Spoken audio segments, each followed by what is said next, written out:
everybody. Welcome in for another Cog-Cast episode. I'm your host, Byron Gumz, and I'm joined by my colleague, Keelan Naasz. We are with the Yakima Valley Conference of Governments Land Use Planning Program. Today, we're here to talk to you a little bit about the climate element that we're working on for a handful of our communities, and we're going to jump right into it. As I mentioned, I'm Byron Gumz. I'm the Regional Land Use Manager for YVCOG, and I've been with the organization for about 3 years now, and I'll let Keelan introduce herself. I'm Keelan Naasz, and I'm a Senior Planner with YVCOG, and I've been with the organization since last November. So a little over 6 months now.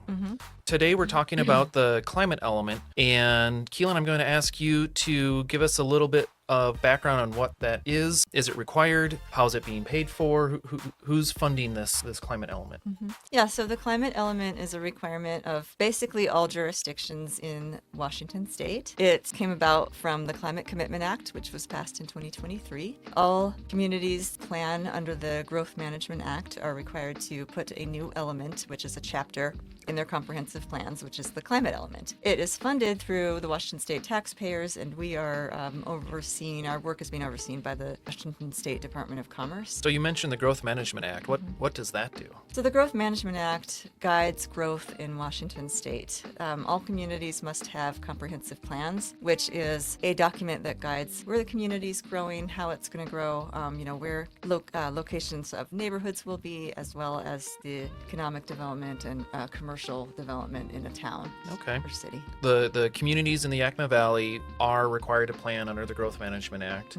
So they're required to have this climate element. The climate element, what is it that we're looking at for the climate element? Yeah. So the larger metropolitan areas in Washington state are required to look at greenhouse gas emissions and vehicle miles traveled and such. Communities in the Yakima Valley are required to plan for resilience to climate impacts, which means we're seeing climate impacts. How are we going to prepare for and respond to those impacts? So resiliency is basically when we're confronted with an impact from, for example, say a wildfire or a drought or something along those lines, that we have something in place where we can try and reduce the impact that has on the community, as well as bounce back more quickly once that threat has passed. What is our role with that? What is YVCOG doing for these communities, and who are we working with? So YVCOG's role in this is we work with a number of cities and towns in the Yakima Valley, and we're contracted to do these comprehensive plan updates with them. So those cities and towns that we're working with are Grandview, Granger, Hera, Natchez, Mabton, Tieton, Union Gap, Wapato, and Dela. So what we're doing is the regional approach. You're taking that because the impacts to the climate are shared for the most part between all of these communities, because the Yakima Valley generally has the same climate. There might be some differences between if a town or a city is located near the mountains versus closer to the Columbia region, but basically it's the same impacts. And there's been a number of plans that have already been developed at a regional level that we can look at, so we're not really reinventing the wheel there. So we're doing background research in that way. So we're looking at both the impacts and what's already been done. It's also a cost-effective way to do a regional approach. So what we've been working on for the last year is kind of this broad general background information that we're going to be using for all of the individual climate elements that the cities and towns can draw from in their climate elements. So you mentioned a regional approach. Does that mean that all these communities are sharing one plan? No, they each have their own individual plan. This information is just that provides really solid background for their plans, and we have a list of goals and policies that they can use as guidance. And it's just it's kind of like I said, we're not reinventing the wheel with every single city in town. So the climate element, how is that going to impact the community? How is that going to impact individuals? What will this plan do as far as that? Yeah, so comprehensive plans, they do have an impact on community and individuals. Like I said earlier, they guide where development goes. They kind of guide the character, if you will, of the community and the economic development as well. And so the climate element could have an impact on individuals in several ways, and we'll talk about some of those, but like one example would be where you're building your home, whether it's built in an area that is safe from flooding or safe from wildfires. That will be something that's going to be addressed in these plans. So these plans, It's a multi-year project, and we're about through with the first year. It's a multi-step process, and so far we've completed 5 out of the 7 steps. First step being outreach, second step being identifying community assets, third step looking at hazards and the impacts of those hazards. Fourth step is looking at the different risk and vulnerability and adaptive capacity. And the fifth step that we've been doing this last year is reviewing those existing goals and policies that you mentioned. That first step, can you tell me a little bit more about what's been done for outreach to create this climate element? So a survey was mailed to all of the residents of all of the towns and cities that we're working with. YVCOG outreach staff went to some of the communities to get the word out, as well as some of the towns put up billboards and such. And we do have a link to the survey that we'll provide in the description on this video. Responses we've gotten so far, we've gotten 391 responses in English and 54 in Spanish. So that's It's a great response rate so far. What sort of things are we finding out through the survey? So we're finding out that people are experiencing these hazards that we've been looking at in the research. People have been experiencing the smoke from the wildfires, the electricity being cut off, extreme temperatures and drought. People talked about drought and flooding as well. So we're looking to see which of the climate-related hazards that are actually impacting the people that live and work in our communities.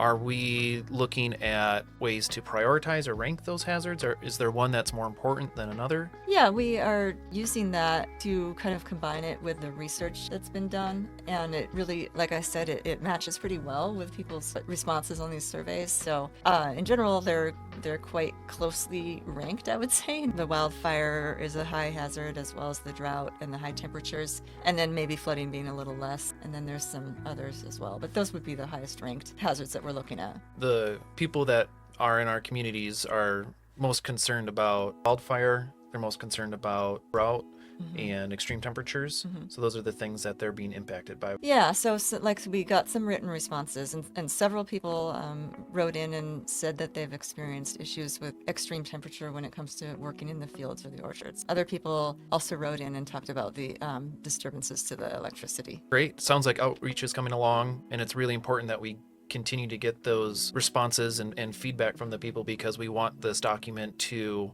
reflect what is actually happening in their city and their town. So our second thing we've been working on is identifying community assets. Can you explain a little bit about how that's done and what is a community asset? We worked with an advisory team that we've put together, so that it consists of staff from our cities and towns, as well as kind of subject matter experts from agencies in the region. So we worked with them to put together a list of assets in the community. There's quite a long list of assets, so just a couple of examples would be like a downtown park or a civic center. That would be an asset that could be affected by, a weather event. Or another one that was identified would be a sewage treatment plant that could be affected by certain climate issues. We're continuing with our outreach and continuing to get feedback from the community. With some of that feedback, we've tried to identify community assets, the 9 different jurisdictions that we're working with. Can you tell me a little bit about what a community asset is and how are we looking at where that plays into the climate element? So a community asset is something that is important to the community. So it could be a place of employment, it could be a community center or a park or a municipal building or something like a sewage treatment plant. So we've been getting survey results, we've been speaking with members of the community, we've identified the different community asset, and the next step was looking at which hazards are there and what the impacts from those hazards are. Can you give me some examples of what those hazards may be? I know we've talked a little bit about wildfire and drought. Are there other ones? Is it a long list? Is it a short list? Is it something that we can continue to add to? Can you tell me about those hazards? It's a relatively short list, I would say, in terms of what we'll be addressing. So wildfire and drought being 2 really big ones, but high temperature and flooding also as well. High temperature would be a high risk to members of the community who might have health conditions or who are older. It's a high risk to health. Flooding, identified as a risk because it might be something where we're having more rain in the winter. So it's coming at different times.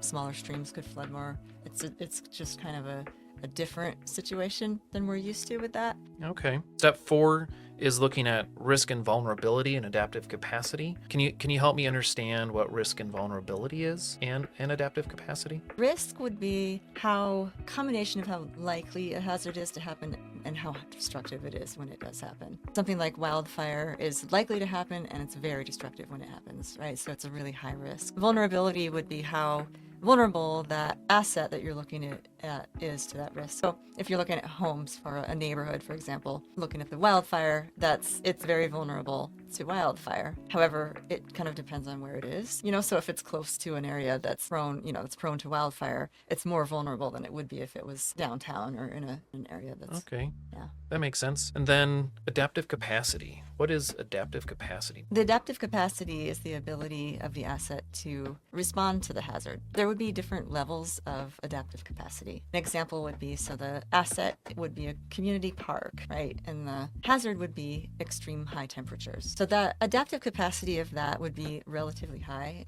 So it's a really, really hot day. It's still going to be hot, but you have the ability to have shade trees that are drought tolerant or shade structures, and even if it's during an event, you'll have misting stations, that kind of thing. So there's a relatively high adaptive capacity to Okay. high temperatures. So if you're looking at a stream with high temperatures, a stream getting warmer would affect some of our assets, such as salmon, which was identified as an asset in several areas, like in cultural resources, economic resources. A stream adapting to high temperatures is a lot more complicated. It's just a lot more complicated than it would be to adapt to. So what you're saying is something that is like a park where we're experiencing high temperatures, there are ways that we can make it more comfortable for people to use that.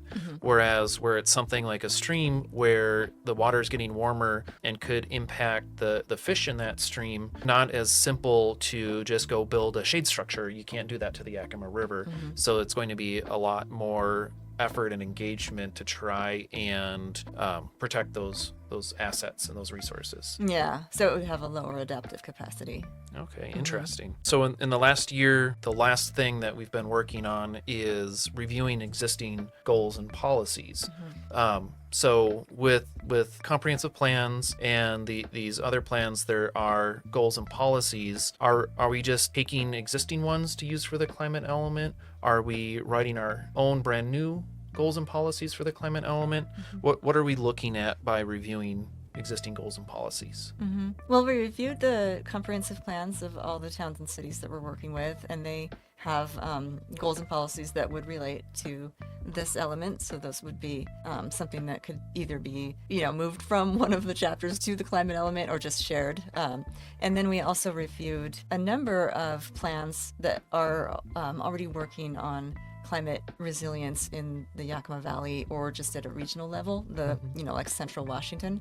So we have looked at those and come up with some goals and policies examples from those plans. So earlier you mentioned that we were looking at other plans that existed, and when we're looking at other plans, what sort of things are we looking for? What are we trying to take from those? And do you have a couple of examples of that? Yeah, so we looked through all of the comprehensive plans of the cities and towns that we're working with. So they have goals and policies that might be able to be used or combined, with this element. So that's one thing that we looked at. And then we also looked at, there's quite a few plans that have already been developed related to climate impacts. Earlier you mentioned that we reviewed other plans. What sort of plans did we review, and how are we going to be using those for the climate element? We reviewed the comprehensive plans of all of the cities and towns that we're working with. So they have goals and policies in their plans that can be referenced, in the climate element. And then we also reviewed a number of plans that focus on central Washington area. So the Yakima Nation has a climate action plan that they put out, and I believe they're updating it. And the Yakima Valley or Yakima County Multi-Jurisdictional Hazard Mitigation Plan. That's a mouthful. Anyway, though, they have a very good list of goals and policies related to hazards that face the Yakima Valley, and they're not necessarily related to climate. Some of them are, some of them aren't. We looked at quite a few other plans too, so we kind of looked through those and saw how they might apply to our communities. And we've developed a long, extensive list of goals and policies, a comprehensive list. Climate element process, right? So far we've gone through those 5 steps, performed outreach. We've gotten a lot of community engagement, a lot of community feedback. We've done a lot of data gathering, looking at how state identifies what's going to be happening in the Yakima area over the next 20 years to 100 years. We've identified which of those hazards are impacting our area, which of those hazards are specifically impacting their specific communities. We've looked at those communities' assets that we want to make sure are well situated to be resilient to these impacts, and kind of ranked the hazards on which are the most important for each community. And we've started reviewing all of the different goals and policies that already exist to see which ones we can use, which ones where we need to write for our communities and come up with our own to make it fit. And then what are our next steps? We've done so much work. We've done all this data gathering. We've essentially created a roadmap of where we can go. What are we going to do with that? Yeah, so we're going to be working with each city and town that we're working with the comprehensive plan update on to get the climate elements written and the goals and policies put into that element, and then eventually adopted into the comprehensive plan in their respective towns and cities. It'll be more where the rubber meets the road. We've been doing all the gathering of the information, and now we're going to be really working with the towns and cities to identify, which assets they really want to look at, and whether they want to develop goals and policies that are particular to that asset or particular to what some issue that they're having in their town. Great. Well, I'm excited to see what comes out of it. I think we've made great progress. I'm really proud of our team and what we've been doing. If anyone in the community has any questions on the climate element, we're happy to have a conversation with you. Remember that our survey is still alive, so please fill that out. We have a link on this video. We also have links on the various towns and cities' websites. There's some flyers posted in towns. So with that, thank you for listening into this Cog-Cast with Keelan and myself. Check out our website for more information for all things YVCOG. Please like, comment, and subscribe for more future videos. Have a great day.